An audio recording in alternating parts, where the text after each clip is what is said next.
Addison. I work with the Tenants Rights Coalition of the Legal Aid Society. I'm a staff attorney. My name is Johnson Atkinson. I'm also a staff attorney with the Tenants Rights Coalition for Manhattan Services. So good evening, everybody, and again, it's wonderful that we have an opportunity to spend some time this evening to discuss obviously one of the challenging issues that are facing this community, but a lot of the communities in our city, and especially I'm sure the borough president is familiar with them as a manifesting more and more in the borough of Manhattan, and that obviously is this notion of gentrification. How many people have ever heard of the word gentrification? Anybody have an idea or a way of expressing it that they want to share that's from their own personal experience? How many people are living or experiencing gentrification? Okay, so you hit the number. A very, very important issue that's confronting this neighborhood has been, in some respects, in the forefront of gentrification by comparison to many other neighborhoods in terms of changes that were taking place as a result of development opportunities that were displacing or not being done in a way that was affordable to the people in the neighborhood. In fact, some of you may remember when these blocks were acres of vacant lots that we were hopeful would become affordable in housing in terms of what's affordable in our pockets or in your pockets. And we, in some cases, in a very creative way, took those lots and temporarily made them into gardens. Mm-hmm. And they were really gardens of hope, that one day they would bear fruit, not just fruit and vegetables from what was planted and flowers, but fruit in terms of opportunities for housing for people in the community. Unfortunately, that didn't always happen.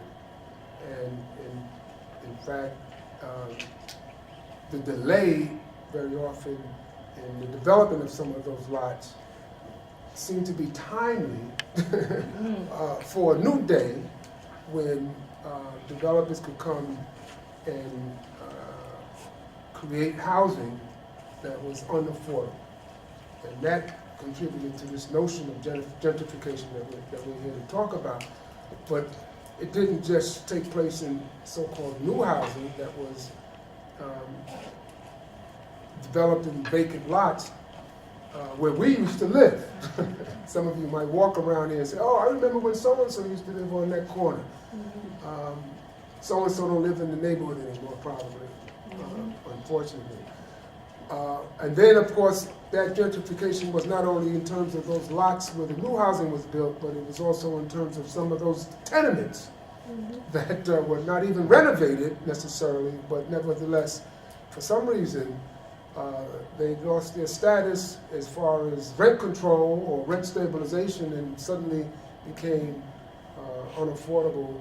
Some of those houses, those apartments were fairly decent apartments too, large sizes in some cases, and well placed in terms of the neighborhood and stuff like that. So it was essentially an unfortunate period in which I served for several terms as a member of the city council, and we fought it and tried to, with the support of other elected officials in the city government, borough president's office, some of our assembly members and state senators to try to get some resources, Section 8, other kind of subsidies that would enable folks who wanted to stay.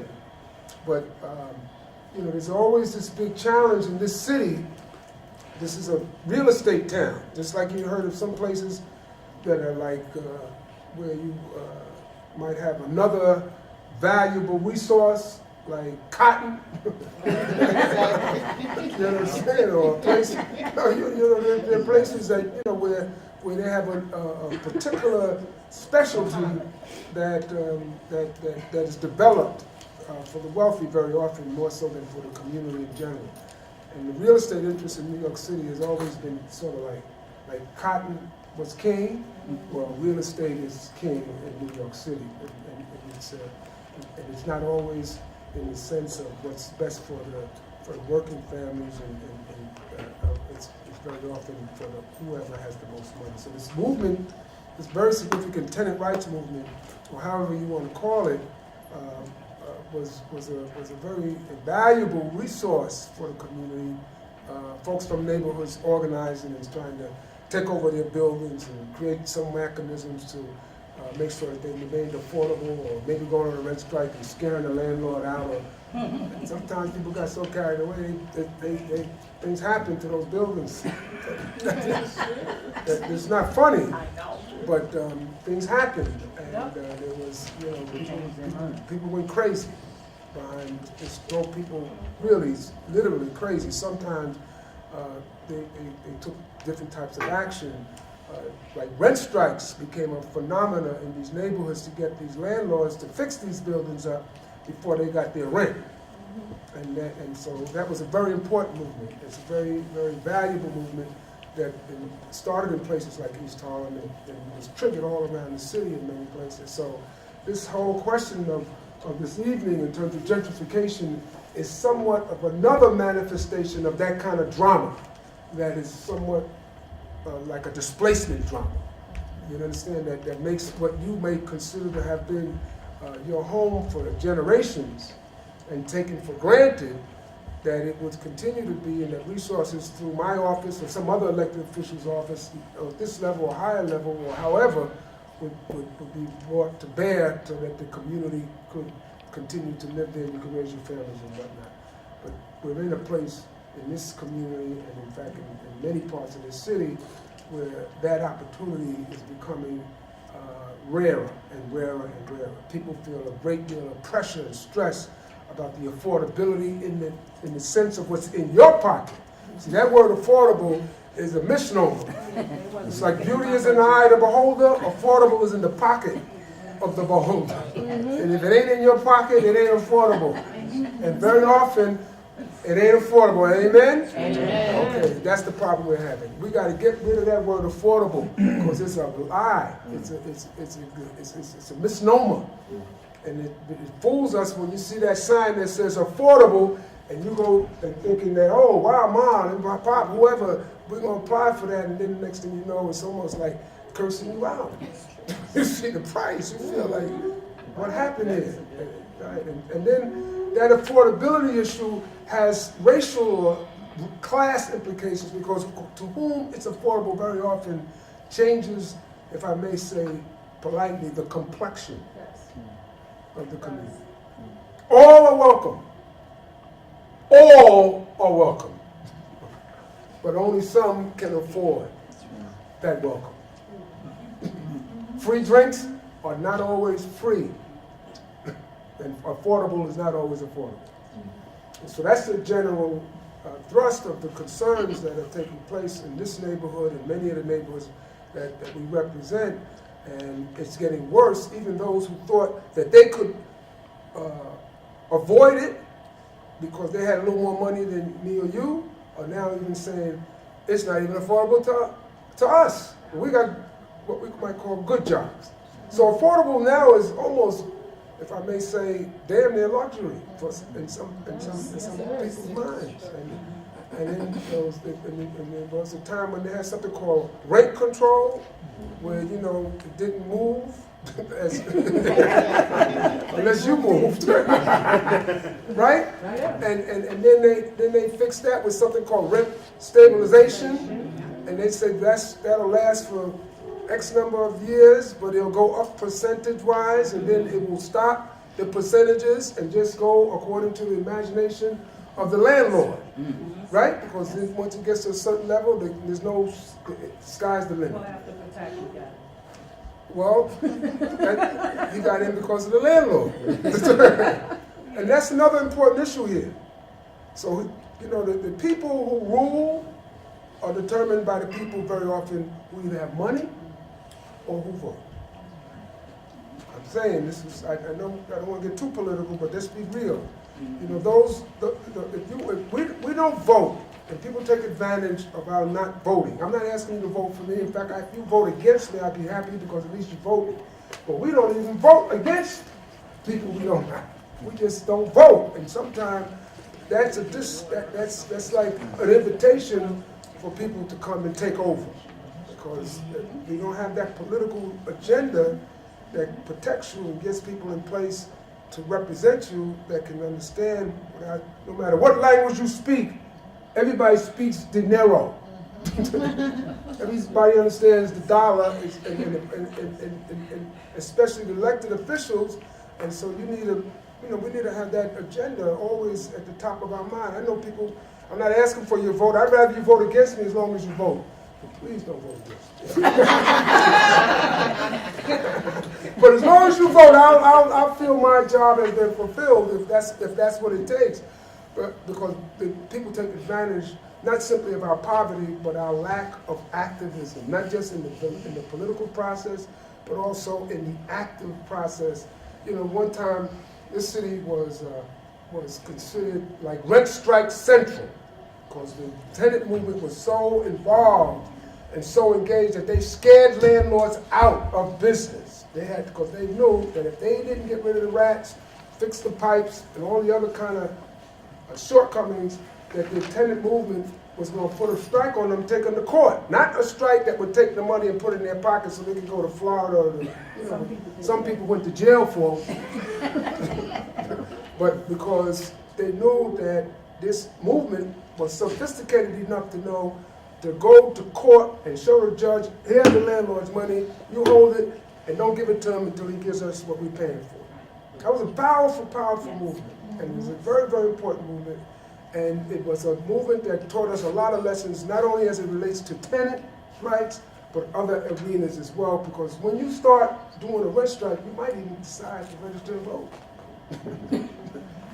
Some of you may remember Jesse Gray, tenant activist, who also ultimately was able to represent tenants as an assembly person and get some legislation passed that empowered the tenant movement. So anyway, that's the kind of opening remarks I wanted to make, because right now we're in another era called gentrification.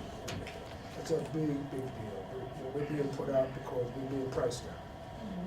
And a lot is, changing. Those of us who are in elected office, especially on the local level, but all of us that have the privilege of representing are the ones that have to make the difference, but we can't do it without you. So that's how I feel about it. I hope I'm not having a little too long. Not at all, not at all. We really appreciate you again. Again, we appreciate Senator Perkins for hosting us today, for giving us a forum to speak to folks. The Tenants Rights Coalition, which is what Cascade and I are part of, is a new organization here in East Harlem, and we absolutely want to connect with community. So and Legal Aid Society have been instrumental heretofore in preventing evictions on an individual tenant basis. What we haven't been able to do as much is the affirmative litigation, and the thing about the affirmative litigation is that's what stops. That's what can ensure that regardless of whether or not tenants are being brought to court, their rights as tenants are being enforced. So for instance, repairs are a huge issue, and oftentimes a tool of landlords to get people out. If a landlord doesn't make repairs to your building and you're forced to live with mold or rats or leaks or floor damage or whatever the case may be, exploding radiators, a lot of tenants are going to get fed up and they're going to move out. And what our role is to make sure that rather than the tenants having to move out, the landlord has to make the repairs. Anybody ever have an exploding radiator? No. Yes. Okay. Anybody have two exploding radiators? And the owners lied. They said it didn't happen, but my coats were wet, so I knew. That's what happened. What about rats? I had some one time. Two, I'm talking about the four-legged one. Mice. Mice, same family. Yeah, okay. Anybody want to share some other tenant drama that they might want to, that they've gone through that this is the time. Speak up. So we can say that. The landlord seems to think that the maintenance staff that they hire is certified to make repairs to electrical issues within developments, within apartments. And I've had 2 fires in my circuit breaker box because a maintenance worker who did not know that he was. And that's a really good point. I mean, Yeah. frequently landlords try to cut corners, so if they do repairs, they do them in a shoddy way. Mold abatement, for instance, is a frequent problem where you're supposed to get certified mold abaters to come in and actually correct the problem. Anybody have make sure mold? it doesn't Anybody have mold? I had mold. Yeah. And instead, what they often do is they send the super in, and the super paints over the mold and acts like it's all gone. And a month later, the tenant's still in the same. You're supposed to hire hazmat workers. Exactly. What do the hazmat workers do? First of all, they're certified. They're formally trained and certified with hazmat and Yeah. OSHA, and they have OSHA 30, I believe, too. But they're highly trained, professional.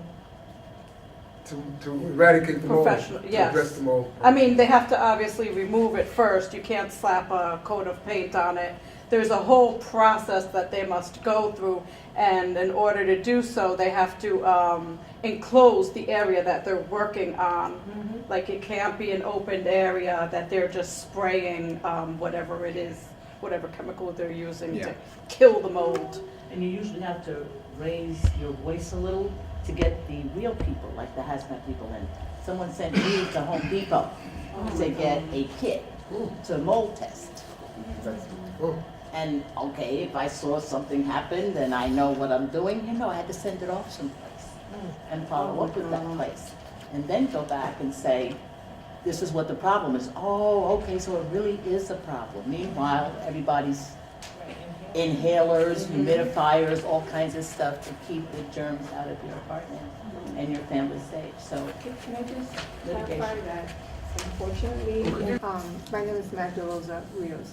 I just wanted to clarify that, unfortunately, in the city of New York, there is no requirement that landlords use certified workers for mold abatement. It is simply a recommendation. And we've been pushing, excuse me, we've been pushing for a really long time to make that part of the housing maintenance code. So for Who example, are we that have been doing this pushing? the Legal Aid Society, Okay. I'm from the Legal Aid Society. Yes. Housing advocates, elected officials, a lot of people have been pushing for this to happen. The same way we have mold abatement, where there is a required process very similar to what Maggie described.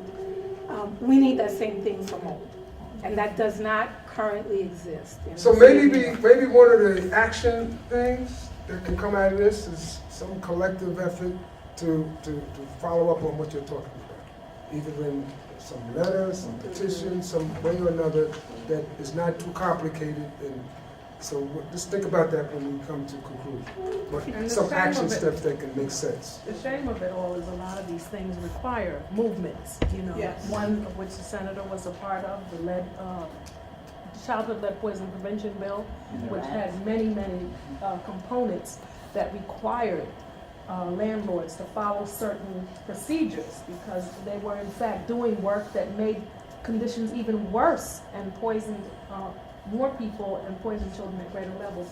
So unfortunately, these things, when it comes to real estate that require an action from them, it just requires so much of a movement just to get protections put in place so that these things are done properly. Bed bugs, you name it. There's a whole list of things that need to be addressed. Our houses contain, that's a big word. Housing is a big word. And the things that are involved in maintaining that housing. And before you even get to some of these things that we're talking about, first you gotta repair stuff. Mold is caused by water and moisture, so let's fix the leak first, and we wouldn't have this problem. It's also been positively proven that mold definitely leads to health conditions. One of the main health conditions that it definitely induces is asthma. And we have the highest rate of asthma here in East Harlem because we also have the most housing developments which are unfortunately, plagued with mold, rodents, they say cockroach infestations as well contribute. Yeah, and so I think what we're all talking about here is kind of along the same lines of the issues that we're trying to address. And really, it kind of breaks down into two categories, both of which are bad. There's landlords that just don't make repairs because they're trying to be cheap and they want to cut corners and save costs. Right. And then there's, which is awful. Right. And then there's this more specious form of harassment, really, where landlords don't make repairs intentionally because they want to make it bad enough for the tenants to They the wanna point that force the you tenants out. want to Right. move out. And that's what we deal How with. many are here with that kind of landlord? I got it. There's a movement in some of our neighborhoods where there's very conscious effort to make life miserable because the property that you're in is more valuable than you're paying for from their point of view, because everybody wants to be uptown or someplace where you are now. And so you have to be very conscientious of that, and you know, if you get any inkling of it, let us know. You understand? Because that's a very definite, you know, landlord attack that we've seen time and time again in this neighborhood especially. So like I said, that's really what we're here to do. And in addition to just doing kind of suing landlords and trying to make sure that they're complying with their obligations under the housing maintenance code or the warranty of habitability, we also try to kind of get this same goal accomplished through some other alternative means. And I think Cascade is going to talk a little bit about that now. So what we were just talking about, we are working on litigation, but we're also doing community outreach. We're trying to go into community to speak with community-based organization leaders, with church leaders, so that we can just explain a little bit more about your rights as tenants, your rights as people living in this community who would like to stay in this community. So we are willing to go and do trainings. We do trainings about rent stabilization, about preventing eviction, about harassment. So we brought some of our flyers here. We very much want to go into the community. We want to meet with your constituents, your clients, the hospital members, the people who you're serving, your neighbors, your tenants association members. We want to meet with you. We want to talk about what are the issues that you're facing and how we can assist you. It doesn't have to just be litigation. It could be writing letters to the landlord. It could be about making complaints to different agencies like HCR, like dealing with HPD so that they will inspect the apartment. There are many ways that we can work with you and not just litigation. But we can also obviously try to work to prevent evictions and also so that you can get repairs in your apartments and your buildings. Yes, that is very important to us. We want to be able to get into buildings so we can speak with tenants associations, so we can hear what the issues are that you're dealing with. Because you're on the ground. I mean, you're leaders within these communities. So you're on the ground, you know what people are dealing with. So you can connect people with us. You can connect us so we can go to your meetings. There's also, if it's individuals, they can also reach out to this hotline. It's through the city, and they can, if they're in the zip codes of 1029, 1035, and 1034 in New York, and they can speak with somebody regarding their housing-related issue. They can also call me. You can call me. You can reach out to me. You can refer people to me. You can refer. What's your number? They have my card. I will give you my card. My So they number can be on the is. recording, so when we broadcast this throughout the city. Tell your name. We work in northern Manhattan. We work in East Harlem and Inwood. Those are the zip codes that we're covering because those are the zip codes in line for rezoning right now. So we work in those areas. So my number is 212-426-3073. And You your can also name reach is? it. Quisqueya Addison. Quisqueya. Yes, Hey. Quisqueya Rodriguez.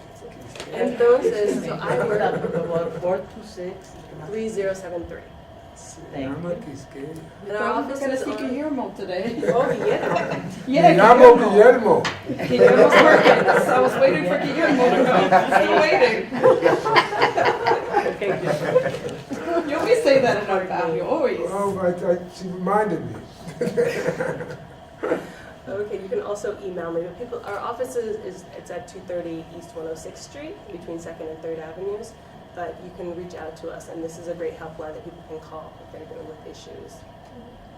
I have a question, because you mentioned 10029, 10035, and 10034, because these are the neighborhoods that are scheduled for rezoning. So just briefly, what is rezoning? Okay, hold on. That needs to be a different conversation. We shouldn't be the ones who are talking about. We're from Legal Aid and Legal Services. So on CVH's website, Community Voices Heard, and also on the speaker's website, they explain exactly rezoning. And there's the city planning agency. Have you seen it? Yeah. They have the maps so that people can actually. It's a user-friendly guide. But just So those are the generally, best what is locations. like complicated? Specific to East Harlem, and I think that's all we're going to be concerned about here. There is a plan currently, that's in the works to allow for taller and denser buildings in the neighborhood. So, traditionally speaking, neighborhoods are zoned to limit the size, the floor area ratio of the building, and it basically puts a certain, it gives the neighborhood its feel. That's why when you go to Chelsea, for instance, you can kind of feel that you're in Chelsea, and when you go to East Harlem, generally you can feel you're in East Harlem. Well, what the rezoning does is it changes some of those restrictions and some of those requirements so that maybe instead of a 5-story tenement building, you get a 10-story tower, or maybe a 15-story tower.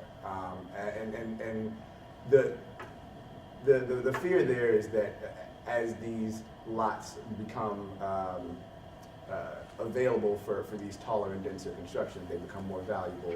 And then maybe if they become more valuable, the landlord who's been renting to, X family for the last 29 years would much rather have Y family move in who's going to pay a lot more. So, como se dice en español? Usually, rezoning, listen, it means, rezoning is not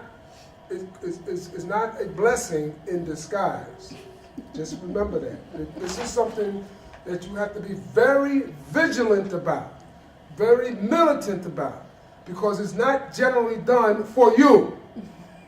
They have somebody in mind with more money than you who will be rezoned into your neighborhood, which will put pressure in that neighborhood in a way that will not necessarily be affordable to the pocket that you're used to digging into.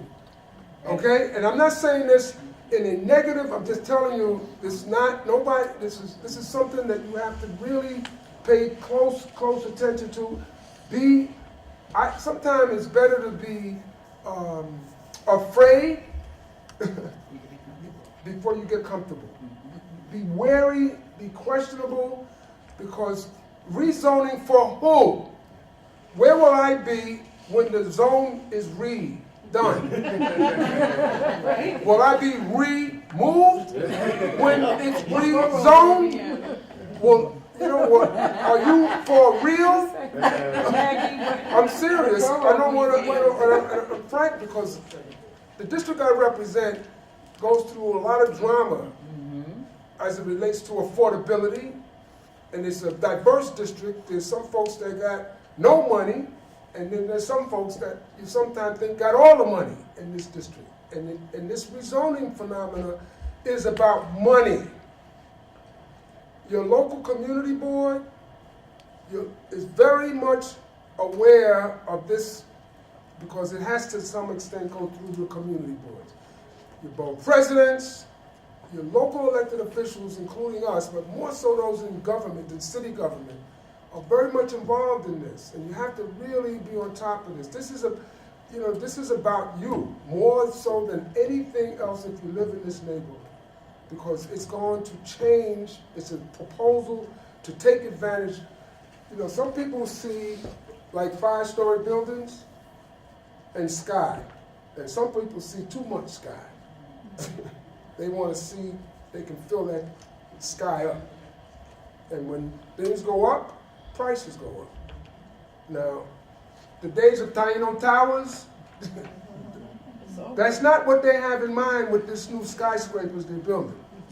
So I don't want us to, and I'm saying this frankly, and if I'm wrong, thank God. But sometimes when the development's taking place, you have to have skepticism. You have to have, for who? For who? If it ain't for you, then if it doesn't say for you, with some real explanation about how is it affordable. Look, when you go in your pocket, you say, how is this affordable to me? Because that word affordable is like beauty, it's in the eyes of the holder. Affordable is in the pocket of the holder of the money. If you ain't got it in your pocket, it ain't affordable. So don't let nobody use terminology like, oh, don't worry, it's gonna be affordable, you know? And doesn't affordable sound like a nice name? Like a nice, doesn't sound nice. So I'm not trying to be facetious, I'm just trying for us to be cautious because you live in one of the most precious pieces of real estate left in this place called Manhattan. And everybody that is looking around for not only vacant land, but sky. How high in the sky can I go? That's the mentality of developers. You may see air and clouds, they see dollars and cents. So I'm just trying to help you understand, don't be naive. You are living on very, very valuable land. ¿Cómo se dice? Your gold. Precioso tierra. ¿Me entiende? Sí. Gracias. To be clear, I mean, the rezoning itself is not what puts people out. It's not what changes the complexion of the neighborhood. It's what happens after the rezoning. And so our goal as the Tenants' Rights Coalition is to ensure that irrespective of what the zone looks like or what. we're gonna have a little debate here. See, I've been around a little longer than this neighborhood, and I know rezoning in this neighborhood does not mean bienvenidos. It means, como se dice, get out. Get going. Adios? Okay, that's, operate from the perspective that is not for you until you see something in writing that says, es su casa, es mi casa. It's your house. Because the people who develop this property want to make money. Now, how many people here make $100,000 a year? Except for Cordell, works for me. I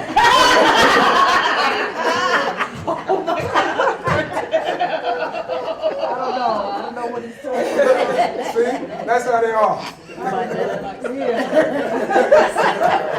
Okay, but let's be for real now. I don't want to, Let's go, right? when we meet, I'd rather scare you than to fool you. You understand what I'm trying to say? And you have to be very skeptical because you live right now. This is one of the most precious pieces of land in Manhattan. It is what they call, in some people's mind, underdeveloped. They see development opportunity. People who see development opportunity, they don't see you. They see, como se dice, dinero. They see money. They call it opportunity por la comunidad, but it's dinero por, como se dice, their pocket. ¿Cómo se dice? Dinero por su bolsillo. Por su bolsillo. Por bolsillo? Yes. ¿Me entiende? Okay. So now, I'm telling you this. You take it for what you think it's worth. If I'm right, do what you think you have to do to protect the community, protect yourself, protect your family. If I'm wrong, then you can say to me, man, stupido. You're absolutely wrong.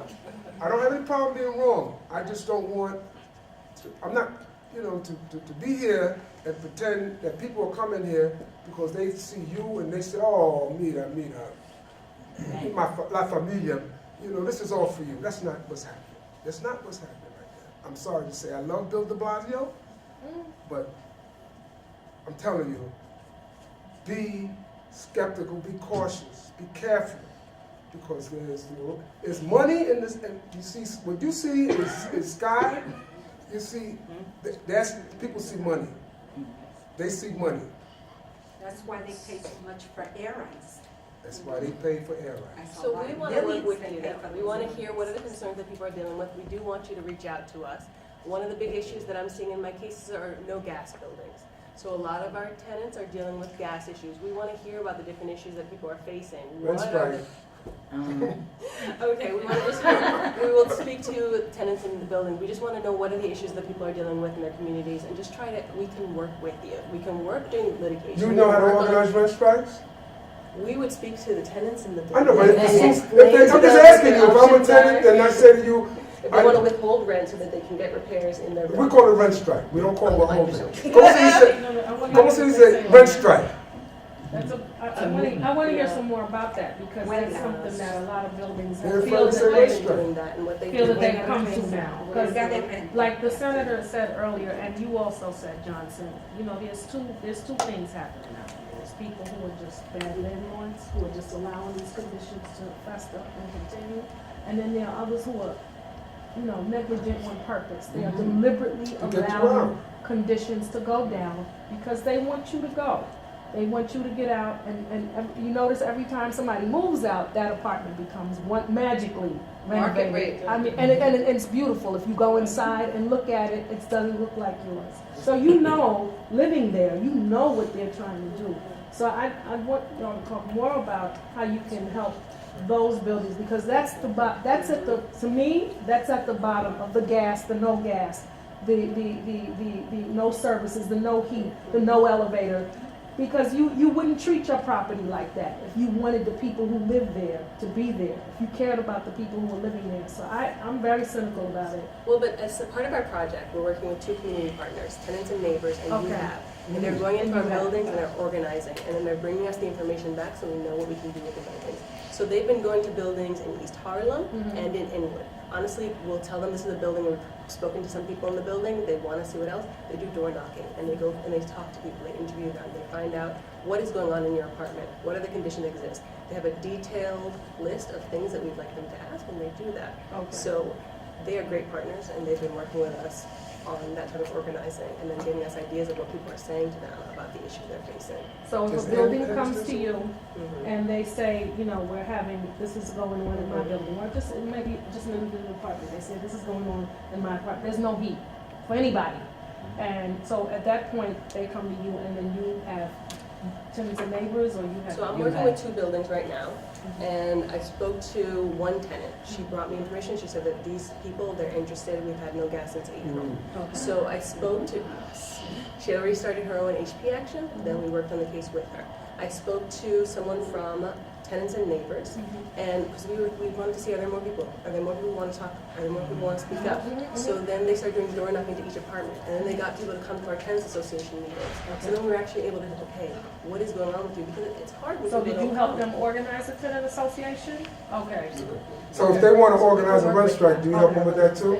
We'd have to talk to them. What I know, but if their they needs say are, we and would the like to do a majority- rent strike, if they say that, I just want to, see, some organizers, they're afraid of the word rent strike. Well, we're- So I just want, lawyers too, so I just want to be clear. If they say, I want a rent strike, because we would like people to do rent Then we strikes, explain to them what the process is. and how you we help would them do make it happen, if they We want explain what the that. process is. We And if they say, oh, that's wonderful, let's make it happen. And you we tell make sure they them, understand what the consequences are. I understand, we yo work with them, comprendo, yes. let's make it happen.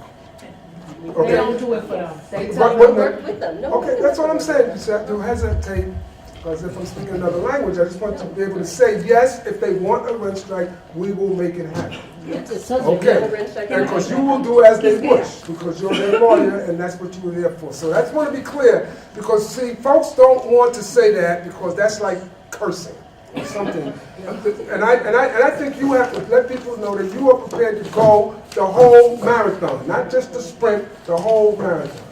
And if you're not prepared to do that, they're going to win. They're going to win. If you're not prepared to go the whole marathon, they will win. And you will be out, and what you thought was a raggedy old building will be luxury rent, and you'll be looking at it and say, can you believe that? I used to live I there. lived in My Houston. wanted to do something. Yeah. Right. So I'm saying this because sometimes people don't want to say this. Well, she's a leader. I'll get it, You don't know worry. what I'm saying? Thank you But for that. you should put all the options out there, including rent strike, not just writing a letter to the landlord. I just want to clarify that the hesitation is not because we don't do rent strikes, we actually do them quite often. Very good. The hesitation You got it is in the because record the now. landscape has changed.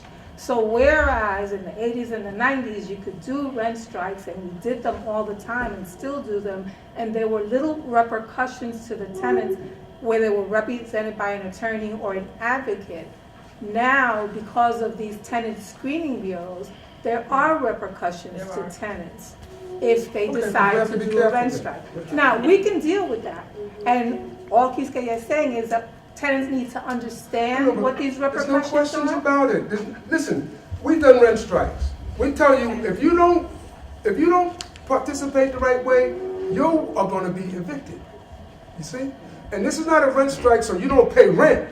You understand? So we understand all that what you're talking about. But we don't want not to include that option in any conversation where we're talking about fighting. That's never off the table. But it should be on the table, loud and clear, so that people don't think of it as a bad word.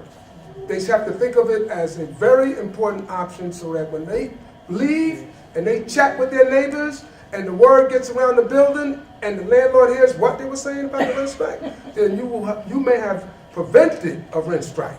Because, you understand? Because when the landlord hears that you've been talking about rent strike, the landlord might say, was there something else we can do? You know, what's happening is, with a lot of these developments, they have contracts that expire at a certain point in time.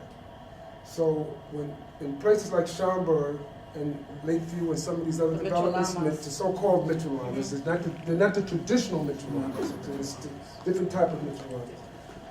When that period for the contract, like this, let's say it was a 30-year contract, that they would keep rents affordable to your pocket.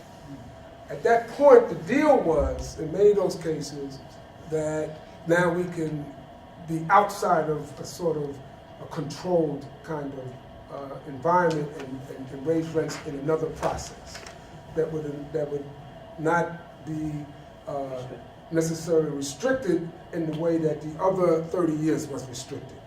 So they would go down to DHER and negotiate with the commissioner down there as to a rent that they think, in the context of the new neighborhood, okay,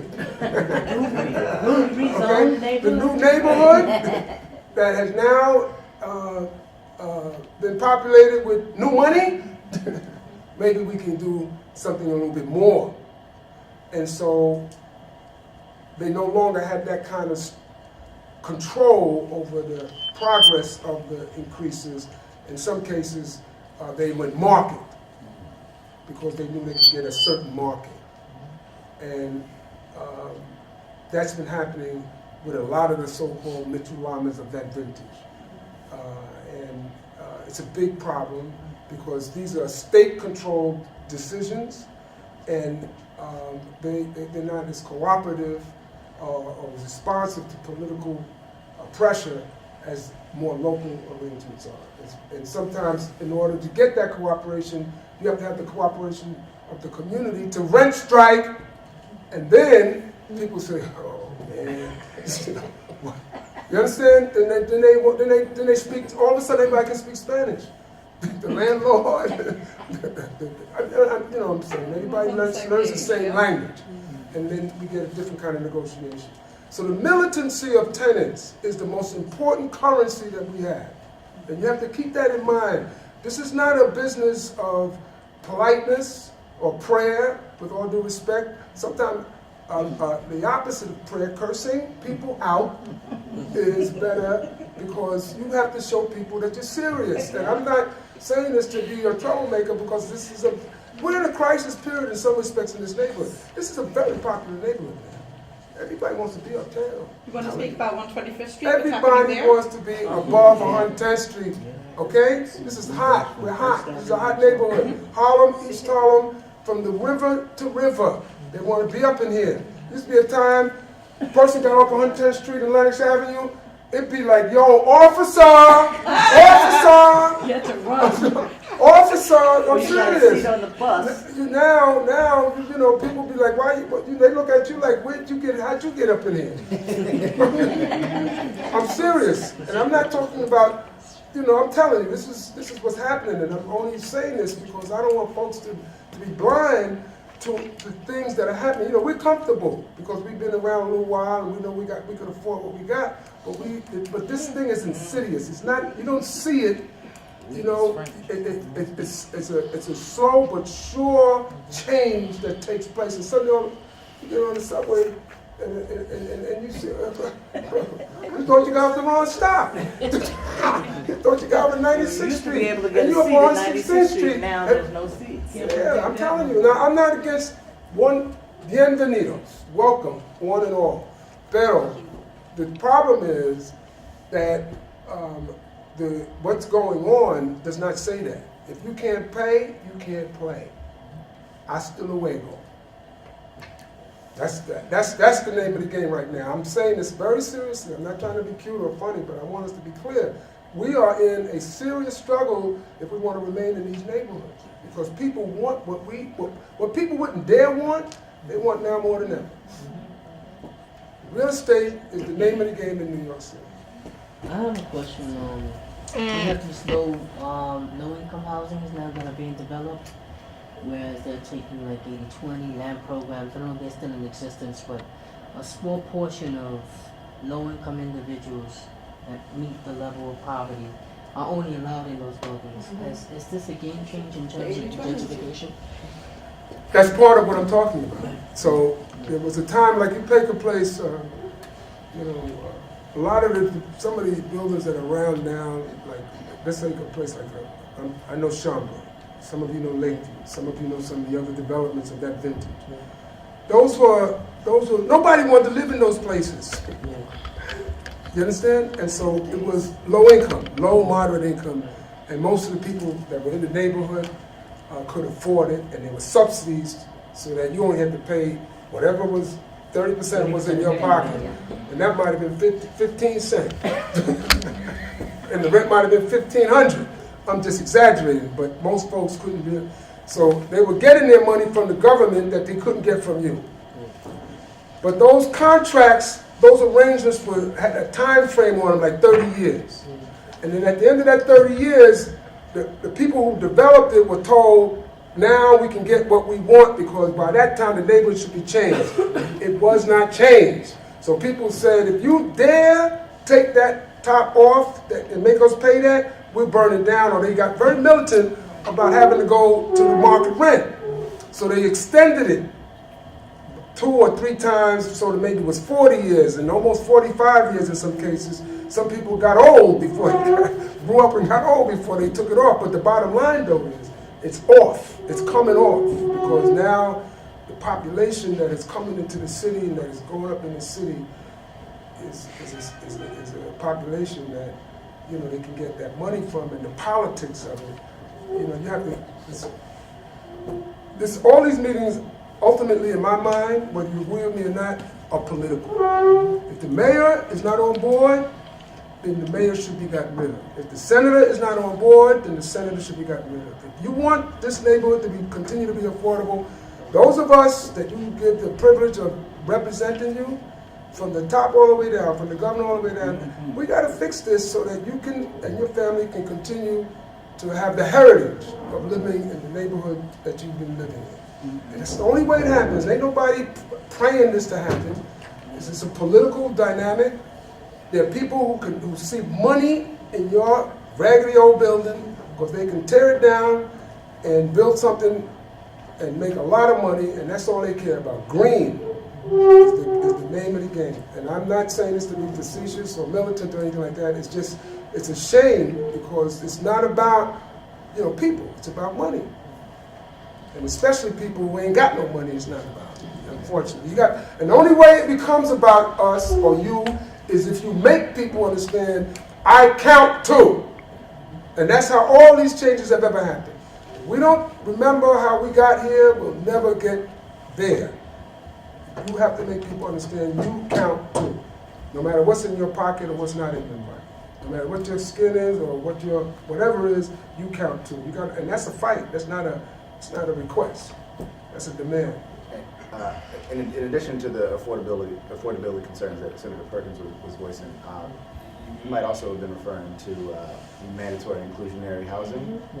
So in connection with the rezoning, there's been legislation passed that will, or not legislation, but regulation amendments that will require in new rezoned neighborhoods such as East Harlem that these new developments have a certain portion of what's called affordable housing. And as Senator Perkins has mentioned several times, affordable is a very, very subjective term that doesn't necessarily mean affordable for this neighborhood, for instance. And in addition to that, those units And from what I see, a lot of the times, there's also like a neighborhood requirement, but I don't know anybody in the building. Yeah, yeah. Yeah. Nobody knows anybody that lives in the building that got in. But that number's still low though. It's about It's very low. 5%. So, Yeah. right, and it's a low, even when they say, oh, 50% to board 10 or board 11 or whatever the case is, it never works out like that. Not Yeah. from what I see as somebody who knows the neighborhood and you know the people.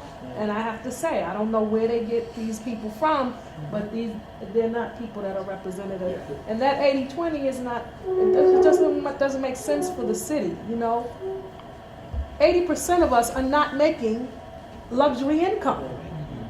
It's the other way around.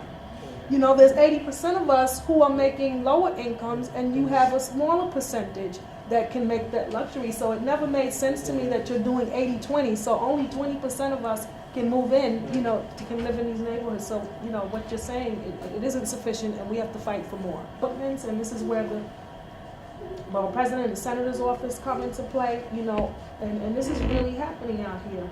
Including, I think, urban America that use like especially. like that use J51 money to create this housing and use money through DHCR that they were supposed to create affordable housing. That's your money. That's my money.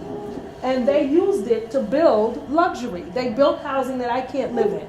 They built a nice lobby. So the harassment and the other things have expanded, and it's becoming much more and more sophisticated. How landlords and developers are going about displacing us, and it's not the back in the day. Simply, there's some of that. They're not doing repairs. They're playing games. It's bigger games that are being played. They know the loopholes. They know the laws. They're taking advantage of the funding, and they're just pricing us out of our communities. Period. And so, you're part of an organization and the people who are here, and that's why I think it's so important. You have to make sure that you protect clients, protect parishioners, protect your congregants, protect your neighbors, people you know. Get them to, I know people who left their homes over a letter. Somebody sent a letter and said, you have to leave, and they got scared and left. We have to tell our neighbors due process. Somebody offered you $50 and you left. $1,000 and you left. So these are the kinds of advantages that are being taken of people right now, and this is why it's so important that legal aid and legal services be on their game and make sure they get the word out to the community. Tell people you don't have to. Seniors get so frightened. They get so frightened and they leave. And undocumented immigrants, they know who to target. These unscrupulous landlords, they know know game. who to target. Yeah, this is That's very why they're coming targeted. into our communities. Senior citizens, they get afraid. When you travel to the CBO, community-based organizations or tenant organizations, do you travel with members of the community board or people who can answer questions regarding rezoning or legislation or things like that? Because they invariably will come up. So what kind of entourage, what kind of people? Think about that, because it might be helpful. Yeah, absolutely. And to the degree that, you know that with us being here together, that we're in support of what you're doing. I know Magda and I recently were talking about just continuing the series through our office, et cetera. So when you talk about the things that maybe your average, resident or tenant don't know about, mandatory inclusionary housing, we can be a support in providing that kind of information when others can't talk about it.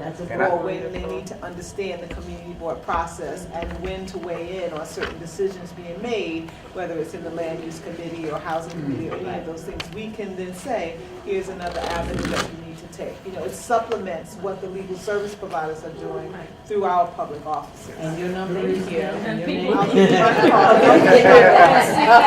and people like Bill Perkins who can sit here and tell you what gentrification is. They don't want you here.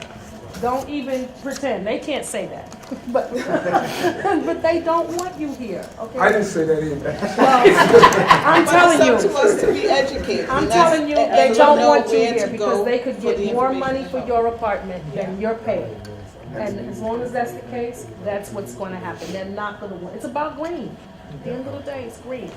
And so I think this is the perfect time for us to kind of start wrapping up. And as always, at the end of our presentation, we gonna hit you with the ask. This is what we were really hoping to get from you, our community leaders, to help us do our job more successfully. I think this is- So we would like to know about tenants associations, community events. We can go to community events, we can pass out information. We have resources that I think people saw up front. We didn't bring everything with us, but we can send things out to your organizations, or you can come to our office to pick them up.